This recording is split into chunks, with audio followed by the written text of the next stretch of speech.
Hai, Assalamualaikum. Selamat sejahtera. Selamat kembali ke channel Cikgu Arma Yusof. Okey, so untuk kali ini kita akan masuk bab 3, nutrisi, iaitu kita akan belajar tentang 3.1 kelas makanan.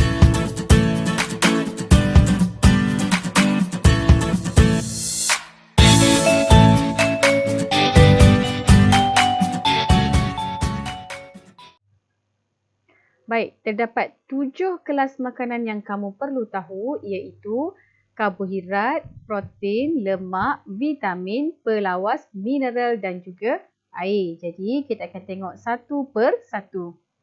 Baik, kita mulakan dahulu dengan karbohidrat. Karbohidrat ialah sebatian organik yang mengandungi unsur karbon, hidrogen dan oksigen. Masa kamu tingkatan 1, kamu dah belajar tentang unsur dan sebatian, di mana sebatian terdiri daripada gabungan beberapa unsur. So, ini adalah sebatian karbohidrat. Unsur yang membentuk karbohidrat adalah, tengok kat sini, kita ada H, hidrogen, O dan juga C, hidrogen, oksigen, karbon. Okey, hidrogen, oksigen, karbon. Jadi, kamu tak perlu ingat struktur molekul ni. Kamu tak perlu ingat ada berapa C, ada berapa O, ada berapa H. Cuma kamu perlu tahu bahawa unsur yang membentuk sebatian karbohidrat adalah hidrogen, karbon dan juga oksigen. Jelas? Okey. Baik, contoh untuk karbohidrat yang pertama adalah kanji. Kanji adalah makanan simpanan dalam tumbuhan dan yang kedua adalah glikogen. Glikogen pula adalah makanan simpanan dalam haiwan. Dan yang ketiga adalah selulosa. Selulosa ni adalah karbohidrat yang membentuk dinding sel tumbuhan. Okey, so ini adalah sel tumbuhan dan ini adalah dinding sel. Jadi dinding sel ni terdiri daripada selulosa. Sekarang kita akan tengok apa fungsi karbohidrat. Fungsinya adalah untuk membekalkan tenaga. Sebab itulah kalau boleh kamu kena bersarapan dengan mengambil sedikit karbohidrat supaya kamu ada tenaga untuk belajar, tenaga untuk bermain, tenaga untuk bersukan. Baik, contoh sumber-sumber karbohidrat adalah biasanya makanan asas ataupun makanan loji kita.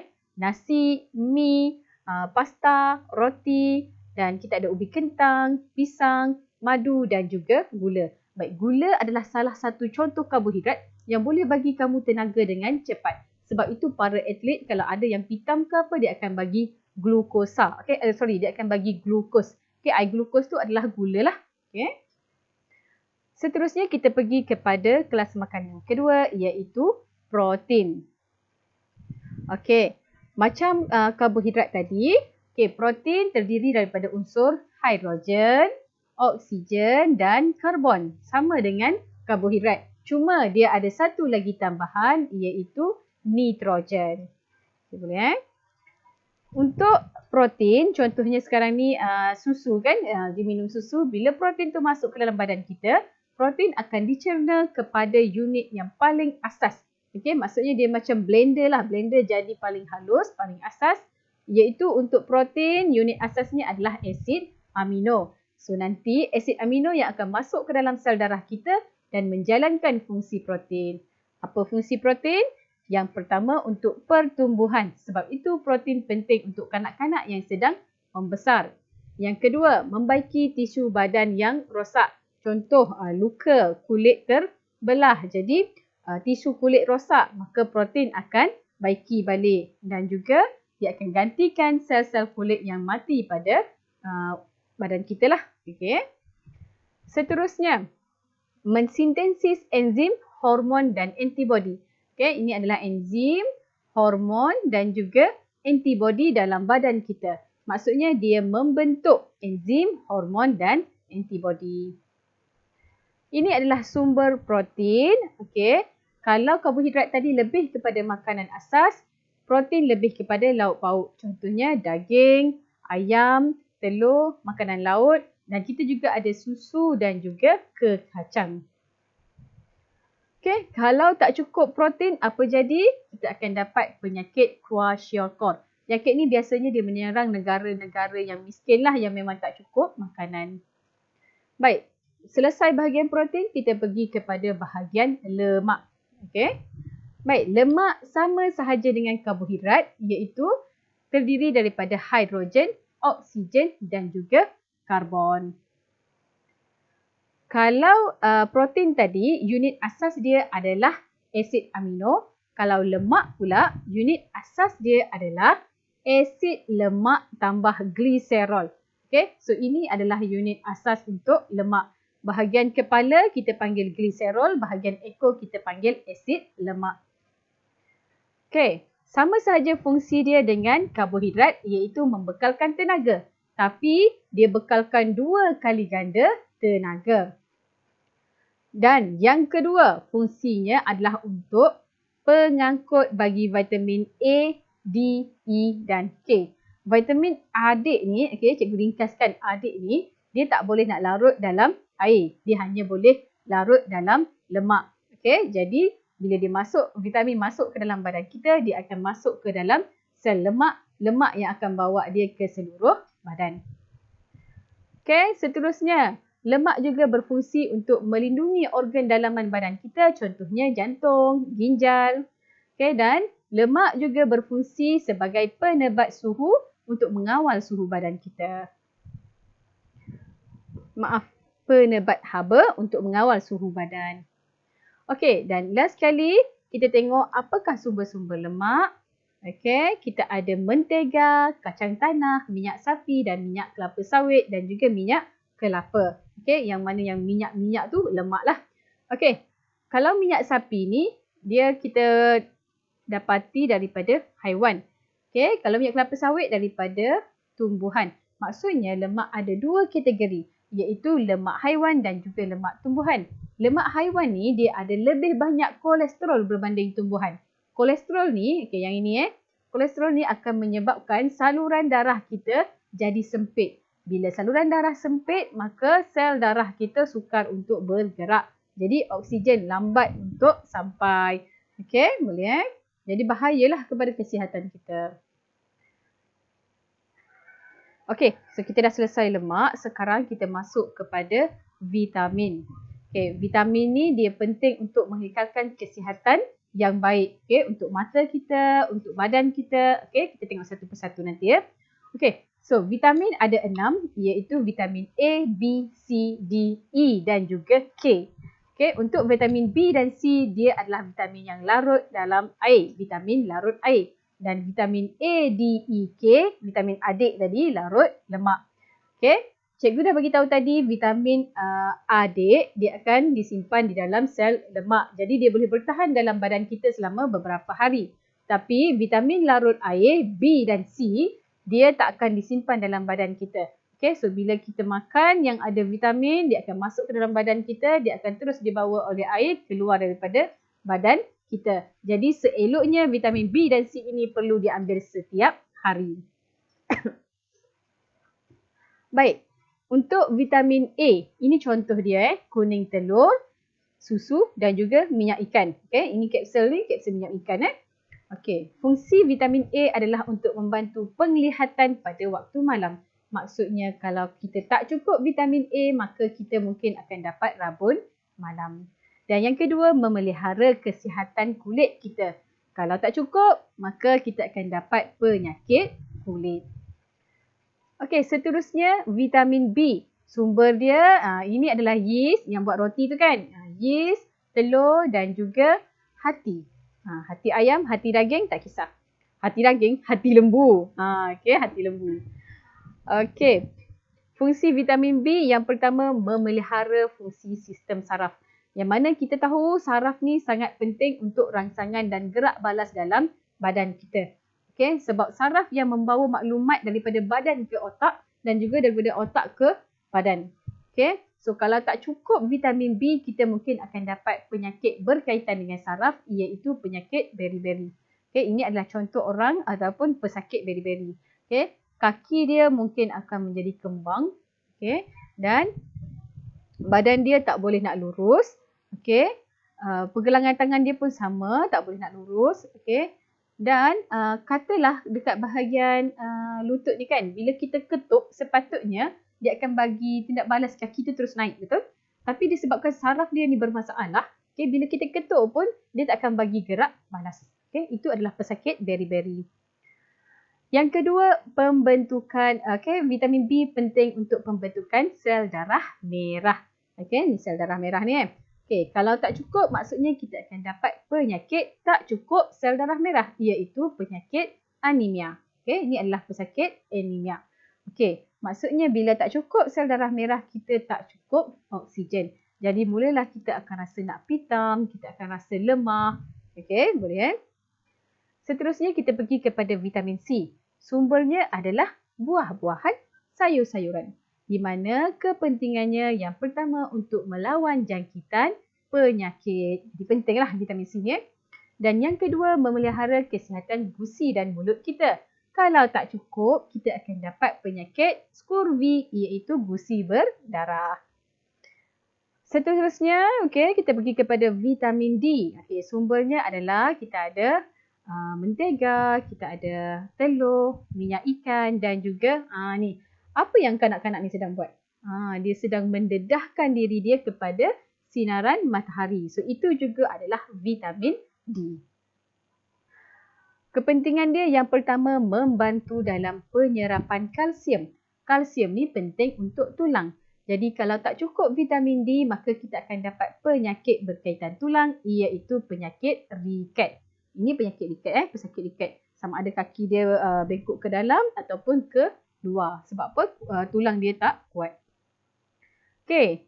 Vitamin D juga penting untuk menguatkan enamel gigi. Jadi kalau kita tak cukup vitamin D, kita akan dapat sakit gigi. Seterusnya, vitamin D juga penting untuk kesihatan kulit. Jadi kalau tak cukup, kita dapat penyakit kulit. Senang je kan? Baik, kita teruskan dengan vitamin E.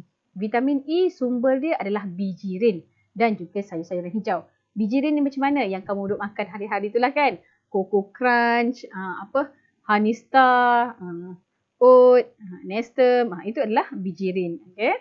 Berasal daripada gandum ke apa-apalah bijirin.